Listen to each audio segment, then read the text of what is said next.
Olá, caros amigos que agora acompanham a programação da TV Candidez. Estamos iniciando mais um programa Espírita Nova Era. Esse programa é uma realização da AME, Aliança Municipal Espírita de Divinópolis, com uma coprodução do CEP, Centro de Estudos e Pesquisas Espíritas. O nosso objetivo, em todos os nossos encontros na manhã de sábado, é levar até você, nosso caro telespectador, as lições pertinentes à doutrina espírita, a sua proposta educativa, bem como a sua proposta consoladora, fazendo desse encontro uma verdadeira sala de aula. E na manhã de hoje nós vamos trabalhar um tema muito interessante e talvez presente na vida de todos nós. É o tema intitulado Os Benefícios do Perdão. E para estar conversando com a gente sobre isso, nós convidamos a nossa companheira de ideal, Shirley. Seja bem-vinda, Shirley. Bom dia. Shirley, gostaríamos de saber inicialmente quais os principais benefícios do perdão. O ato de perdoar é bom para quem? Ao perdoado ou para quem perdoa? Bom dia a todos, né? Bom dia, Ives. É uma grande alegria estar aqui com vocês novamente. E em se falando de perdão, o benefício, ele começa inicialmente pela nossa saúde mental e nossa saúde biológica. Nós tivemos a oportunidade, em outra ocasião aqui, de conversarmos um pouco sobre isso, né? Sobre a repercussão que tem os nossos pensamentos, os nossos sentimentos, aquilo que nós ruminamos na nossa casa mental, em toda a nossa integridade física, porque o nosso corpo, ele sofre toda a repercussão daquilo que a gente sente. Somos emocionais, somos sentimentais. E a começar por aí, nós sabemos que o perdão, ele é capaz de nos trazer equilíbrio, é capaz de nos trazer conforto, é capaz de nos trazer uma pacificação dos nossos conflitos, e isso vai traduzir para a gente em saúde física e saúde mental. Isso a princípio. Então, o benefício do perdão é eminentemente para quem perdoa. O perdoado, ele acaba se beneficiando também com o perdão de alguém? Olha, o beneficiado, ele vai se beneficiar de acordo com o uso do próprio livre-arbítrio dele, né? É de como que ele vai acolher esse perdão que ele está recebendo. Sim. Se o perdoado for capaz de perceber o grau do conflito, o erro, a situação em que eles vivenciaram, né? Aquela situação desagradável, e for capaz de aprender... O arrependimento entra aí, né? Exatamente. Aí sim.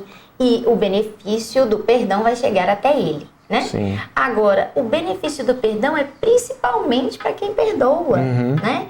Porque o perdoado, ele vai obter esse benefício durante a caminhada, independente de você. Sim. Inclusive, se você não perdoa e o perdoado tem uma atitude de arrependimento, ele já está progredindo independente do seu perdão, né? Sim. Então, assim, na verdade, o primeiro a ser beneficiado pelo perdão é aquele que perdoa.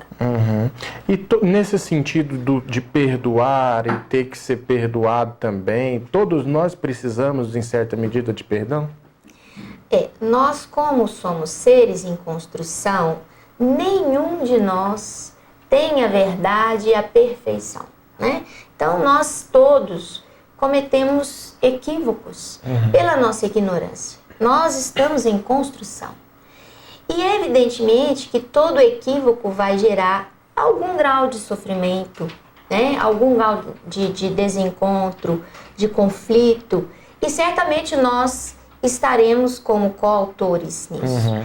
Então, na verdade, todos nós erramos e todos nós precisamos perdoar.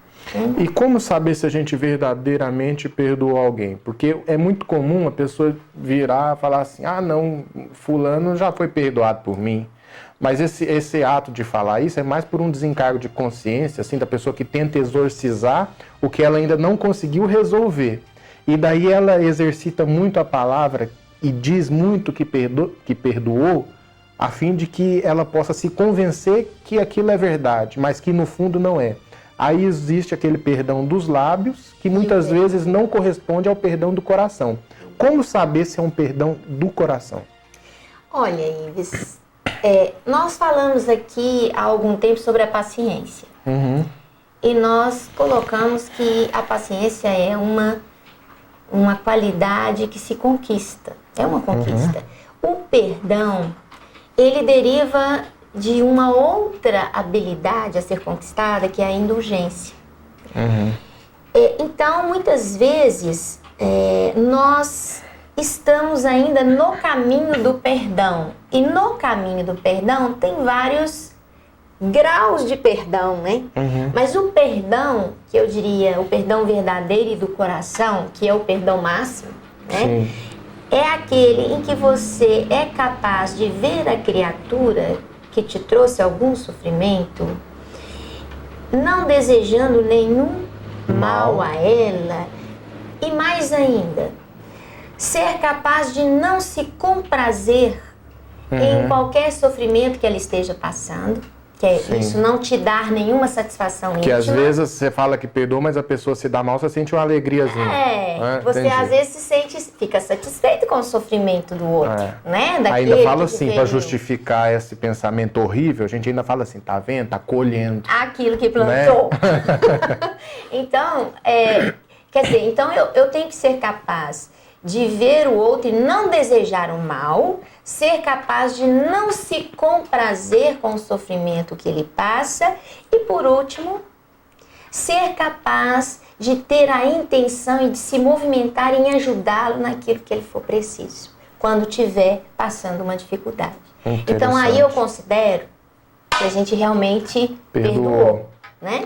E eu colocaria também, às vezes assim, quando a gente vê a pessoa que a gente acha que perdoou, mas realmente não perdoou, o coração dá uma palpitada diferente, você sente um mal-estar, um constrangimento. Né? Então essa questão do constrangimento, ele é um indicativo que você não perdoou. Não perdoou. Né? Que o perdão ainda está nos lábios, mas eu digo assim, o perdão está a caminho, né? E que é preciso exigir um pouco mais de esforço para que você realmente consiga perdoar de fato. A própria palavra, a etimologia da palavra perdão, né, Shirley? Perdonare significa percurso de doação. Então, às vezes a gente acha que é da noite para o dia, mas não é assim que funciona. Muitas vezes esse percurso que você vai ter que trilhar a fim de que você possa perdoar, dura uma existência inteira. E engraçado que nos livros de André Luiz, ele nos conta isso claramente através das várias situações que envolvem as criaturas na volta à reencarnação. Então você vê que muitas das criaturas, para voltar a reencarnar numa família com aqueles que lhes causaram algum sofrimento, vai exigir deles que eles galguem esses diversos níveis de perdão. Ou seja, primeiro eu não vou desejar mal algum. Depois eu vou deixar de me satisfazer com o sofrimento daquele que me causou dor. E depois, eu quero ser capaz de ajudá-lo a caminhar. Pagar o mal com o bem. Exatamente. Sim. Para você que ligou o seu televisor ou então se sintonizou conosco, nós estamos transmitindo o programa Espírita Nova Era, hoje trabalhando o tema Os Benefícios do Perdão. E quem está abordando essa temática conosco na manhã de hoje é a nossa companheira Shirley. Shirley, no Evangelho segundo o Espiritismo, numa mensagem intitulada Perdão das Ofensas, tem uma frase que diz o seguinte, que o mérito do perdão é proporcional à gravidade do mal que você sofreu. Né? Então, quanto maior é o esforço de eu ter que perdoar dentro da gravidade do mal que eu sofri, maior é o mérito. Porque uma coisa é a pessoa pisar no seu carro, opa, desculpa. Outra coisa é uma pessoa assassinar um filho seu, já estou colocando uma situação extrema, e você ter que perdoar. Então, eu acho também que pode entrar essa questão do mérito ser correspondente ao esforço que você empreendeu. Concordo plenamente com isso, e isso é verdade, isso é extremamente verdadeiro. Por quê? Porque o grau de sofrimento a ser superado vai exigir da criatura uma capacidade de superação muito grande. E essa capacidade de superação, ela muitas vezes está aliada a uma visão da própria situação, da própria circunstância completamente diferente daquela no momento das ocorrências, no momento imediato ao ocorrido. Então, assim, determinadas situações vão exigir do espírito que ele enxergue a criatura e a situação com olhos completamente diferentes desses nossos olhos da matéria. Com uma visão que se estende muito mais além, abrangendo, vamos dizer assim, a história, a nossa história enquanto criatura humana de uma maneira muito mais ampla. E evidentemente que quem tem essa visão, que ultrapassa os limites da materialidade do fato, é uma criatura que tem as suas conquistas já efetivadas.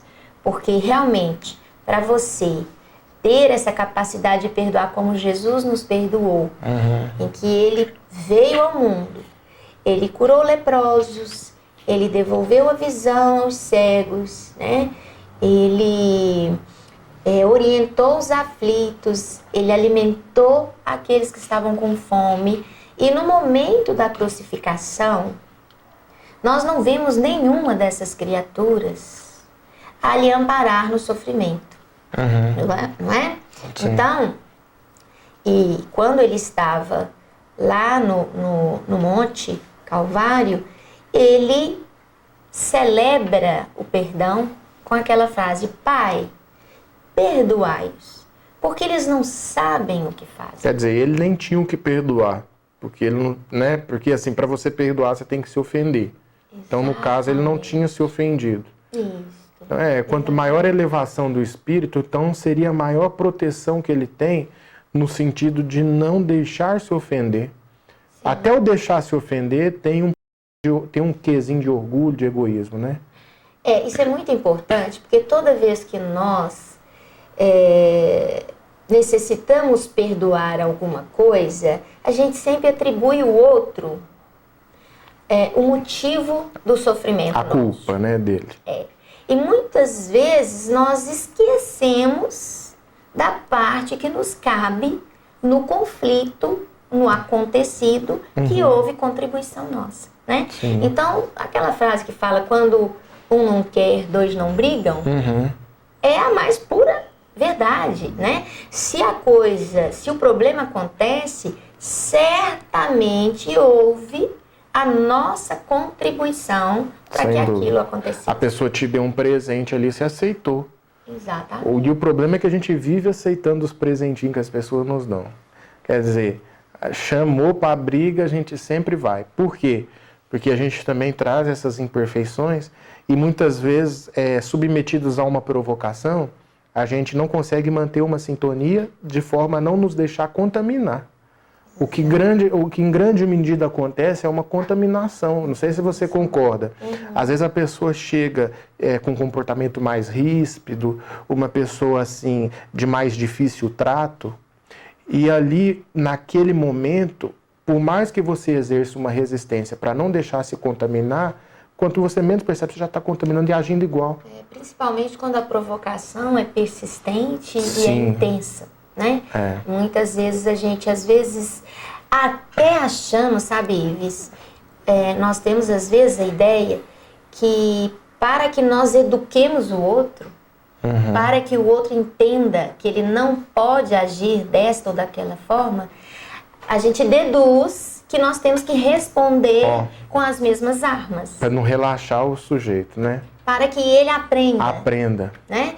Então, eu costumo dizer o seguinte, que a gente sempre, diante de um conflito, a gente sempre tem que pedir muito a providência divina, a sabedoria do momento, porque além de nós tentarmos evitar um confronto desnecessário, nós também não podemos perder a oportunidade de ter uma atitude corretiva, de ter uma atitude educadora da alma. Para não responder com omissão, por omissão, né? Porque muita gente acha que o perdão é você abaixar a cabeça, né? E falar assim, não, sim senhor, tudo bem, tá, não vou fazer nada, não vou falar nada. Não é assim, né? O perdão, ele acompanha uma atitude positiva e educadora para a alma. Sim. Né? E precisa de... é interessante você colocar essa questão, porque requer de nós muita sabedoria. Porque muitas vezes a pessoa te ofende, dependendo da forma que você vai corrigir, é uma forma ofensiva. Se você não deixa se ponderar por fatores de bom senso, de discernimento, de esclarecimento, que muitas vezes você já é portador, você acaba devolvendo, na verdade, a título de educação, você acaba devolvendo uma ofensa, a título dele poder estar se educando. Educadamente, às vezes, você consegue ser pernicioso. Sim. E às vezes não pedagógico. Exatamente. Né? Você consegue ofender e não educar. Nossa.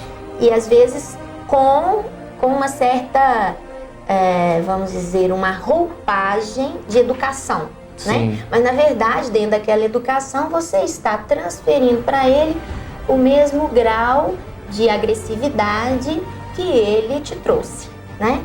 Então, eu costumo dizer que a gente deve receber com a face direita e apresentar a esquerda, né? Se alguém te bate em uma face, apresente a outra. O que é a outra face? A outra face é a outra atitude. É a atitude pedagógica, educadora, é a atitude positiva, para que também o outro consiga em algum momento perceber até que limite ele ultrapassou. E eu costumo dizer que muitas vezes quando você retribui o mal com o bem, é muito mais constrangedor para a pessoa do que quando muitas vezes você, através de uma sutileza... Utilizando as mesmas armas. As mesmas armas, você acaba diminuindo a pessoa. Então, o que acontece? Às vezes a pessoa te fez um mal e você responde com o mal também, a título de educar, você somente amplia o mal. Exato. Quando você responde o mal com o bem, eu acho que nisso que entra o apresentar a outra face também, você constrange a pessoa. E ela vai ter uma dificuldade muito maior em repetir o mal que ela te fez, do que se você tivesse feito um mal ainda maior para ela. Assim, às vezes é aquele momento ali do perdão que você é capaz de dar, que é o estupim para que a criatura mude de rumos. Porque se ela te observa, ela observa a sua atitude e ela começa a refletir na situação, ela vai começar a pensar, gente, tem outra forma de se lidar com as situações, com as pessoas, com as circunstâncias, e que são formas melhores do que essa que eu estou executando hoje. Shirley, quando Jesus nos diz que antes de levar a nossa oferenda ao altar, nós precisamos perdoar o nosso irmão, o que ele quer dizer com isso? Ele quer dizer que, assim, que o perdão, ele deve pautar a nossa vida no sentido de nos colocar em sintonia com o Criador. Porque quando a gente vai ao altar, na verdade nós estamos indo fazer uma adoração. Quando nós vamos adorar a Deus, nós estamos desejosos de entrar em sintonia e reconhecer a paternidade divina. Entretanto, a criatura que ainda se atrela ao rancor, ao ciúme, que fica remoendo, né? A mágoa, ressentimentos, né? Que eles falam, ressentindo aquele sofrimento que já passou. Essa criatura, ela não consegue entrar em sintonia e não consegue receber essa energia que flui da paternidade divina. Ele não tem acesso. Sim. Então ele vai ao altar, mas ele não consegue acesso, né? Então, para que a gente realmente tenha acesso à bondade divina, para que flua realmente essa sintonia entre o Pai e a criatura, nós precisamos nos desvencilhar de todos esses ressentimentos e toda essa falta de perdão que nós precisamos resolver antes de entrar em sintonia com o Criador. Porque tem muitas pessoas, né, que acontece um fato muito curioso na vida delas. Às vezes ela tem um problema com alguém, no sentido assim, de alguma desavença e que existe a falta de perdão, só que ela mesma reconhece que ela precisa de perdão. Aí muitas vezes na sua oração, ela pede perdão a Deus por uma atitude, mas ela mesma não perdoou o companheiro. É possível ele receber perdão, entre aspas, porque Deus não tem que perdoar ninguém, isso é bom que se diga. Porque só tem que perdoar aquele que se ofendeu. Mas na nossa cabeça ainda, no nosso pensamento, a gente ainda tem muita imagem desse Deus que precisa nos perdoar. Que na verdade quem precisa se perdoar é você mesmo, né? A consciência que precisa te aprovar no sentido de uma nova conduta. Então, assim, quando você tem a pendência com alguém e você busca se auto-perdoar, esse processo se inviabiliza pela pendência? Olha, é muito difícil alguém conseguir se perdoar se não for capaz de perdoar o outro, né? É muito difícil. O auto-perdão é mais difícil, então? Claro, eu acho, inclusive, assim, que a busca desse auto-perdão, ele, vamos dizer, é a base para que você exercite o perdão ao outro. Não é possível você conseguir perdão das suas atitudes se você não conseguiu mudar a sua visão a respeito da situação e das circunstâncias que foram vivenciadas e que envolve o outro, né? Então, essa mudança de paradigma de como eu vejo, qual o significado que eu dou à situação e ao sentimento que envolveram a situação de conflito, se eu não consigo mudar isso, eu não consigo me perdoar, né? Então, é preciso mudar essa visão e, a partir da mudança dessa visão, o auto-perdão. E na medida que eu me perdoo, eu consigo entender perfeitamente as dificuldades, os limites e toda a situação que envolve o outro e perdoá-lo. Porque nós somos muito semelhantes, apesar de sermos diferentes, a gente traz algumas semelhanças, principalmente no sentido evolutivo. E eu costumo dizer, a gente está caminhando para os minutinhos finais, que a falta de perdão ao outro gera, por consequência, a mágoa. A falta de perdão de si mesmo gera, por consequência, a culpa. E tanto a culpa como a mágoa são dois problemas terríveis. Exato. Porque o quê? A mágoa, ela te envenena. A culpa, ela te congela. Olha que interessante essas questões. Então a gente deve conduzir as nossas atitudes nos livrando tanto do sentimento de mágoa como do sentimento de culpa. E por isso o perdão e o auto-perdão. Exatamente. Então é preciso trabalhar esses dois aspectos, exatamente porque a culpa, ela lança em nosso corpo mental, em nosso corpo espiritual, verdadeiros venenos da alma, né? Que vão desintegrar nossas energias, que vão macular o nosso perispírito e que vão traduzir isso em doenças no nosso corpo. Sem dúvida. E a questão do auto-perdão, a gente tentar evitar aí essa questão da culpa, porque isso também nos leva à depressão. Né? É uma das raízes dos quadros de depressão tão frequente hoje em dia, né? E assim, não só a nível dos países desenvolvidos, mas também dos que estão em desenvolvimento e em todas as classes sociais. É um problema de todos. E não depende, inclusive, de cultura, né? Essa questão da depressão que permeia a população, a sociedade de uma maneira geral, tem muito nisso as suas raízes, na mágoa e na culpa. Shirley, nós gostaríamos de agradecer. Shirley Milagre esteve com a gente hoje, nos brindando com esses esclarecimentos. Nós gostaríamos também de agradecer a você, nosso caro telespectador, pela audiência, pela paciência.